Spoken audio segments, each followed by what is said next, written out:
The terrifying American TV series of 2025 has finally launched. Friends who enjoy eating people absolutely should not miss it. The story begins in a small town in the United States. A horrifying family massacre occurred. A family of 5 was brutally murdered. The mother and 2 children were tied to chairs. Their mouths were stuffed full of food, and the source of the ingredients was their father. After cutting off the man's head, the killer cured it with salt and pepper, then stuffed it into the oven. It was roasted over high heat for a full 2 hours. Only then was it sliced into thin pieces and stuffed into their mouths, and his heart and kidneys were made into side dishes and served on the table. But what was most terrifying was, the baby, who was not yet 1 year old, was thrown into a pot and cooked into soup by the killer. Such a physically disturbing scene made all the officers at the scene vomit non-stop. But what puzzled Sheriff Lewis was, there were no signs of cleanup at the scene, yet the killer did not leave behind a single fingerprint. Only a pool of thick black liquid proved that something had happened here. After visiting and investigating, Lewis discovered the victim's family had a harmonious relationship, and they also had no habit of making enemies. I really hate people to do something like this.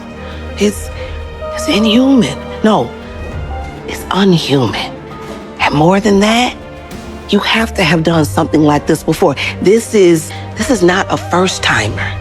What confused everyone was, there were no similar cases in the database. Just when everyone did not know what to do, a nun from a Catholic news agency came to the door. After talking, Lewis also learned the purpose of the nun's visit. At first, Lewis thought this nun was just trying to ride the wave of attention, but out of respect for Catholicism, Lewis still revealed some case information to her, including how the male homeowner was cooked, and the causes of death of the others. And the situation of the woman and the children was also very strange. They all actually died of heart failure. They were watching, and their hearts stopped beating.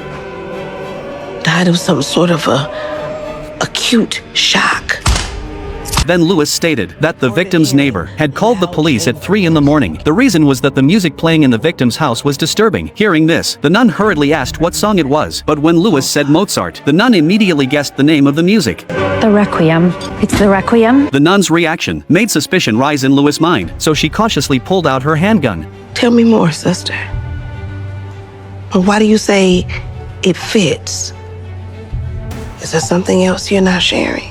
Hearing this, the nun also gave her own explanation. She said Requiem fit the killer's logic. After all, it is Mozart's Peace Morning Death. Hearing this, Lewis also realized the nun might very well be helpful in solving the case, so she mentioned the unidentified liquid at the scene. It was a special substance whose smell would change from citrus at first to amber. Then it was a bit like rotting meat, similar to a burnt smell, which was very strange. Based on Lewis' description, the nun quickly inferred that it might be the smell caused by burning hair. Hearing this, Lewis did not say much. After all of this would have to wait for the test results to know. However, what Lewis did not expect was that another accident happened again that very night. This time the victims were 3 homeless men. The killer cut them in half and hung them on the wall. 2 of the victims had even lost their lower bodies, and such a brutal method left not a single drop of blood at the scene, the same as the previous case was. This time the killer also left behind unidentified liquid. Find the blood, Jack. I mean, it's either been dumped somewhere or being stored.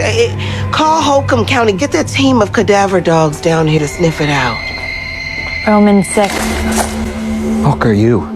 Seeing the nun arrive, Lewis quickly let her out. Then Lewis warned the nun not to touch the evidence inside, then handed her over to Jack. But if nothing unexpected happened, then something was bound to happen. That night, just as Lewis got home, she suddenly heard a strange sound, so she immediately pulled out her handgun and followed the sound to the kitchen. And at that moment, she discovered the radio was playing Requiem. Obviously, this was the killer's warning to her. Then Lewis pulled open the curtains and suddenly saw a figure flash past. Without any hesitation, Lewis directly emptied her magazine, but because the distance was too far, the bullets did not hit the other person. As time came to the next day, the nun once again found Lewis, and while the two were discussing the case, the analysis of the unidentified liquid also had results. When she heard that the liquid was sulfur dioxide, the nun immediately blurted out, That's brimstone. What? From the Bible. It's what's in acid rain. It's a curse, biblically. It's what's behind the acrid smell you described before. The breath of Yahweh like a stream of brimstone doth kindle it. Book of Isaiah. Or a third of mankind was killed by these 3 plagues, by the fire, the smoke, and the brimstone, which proceeded out of their mouths. Book of Revelation. Always comforting. That one. Great. A religious psychopath.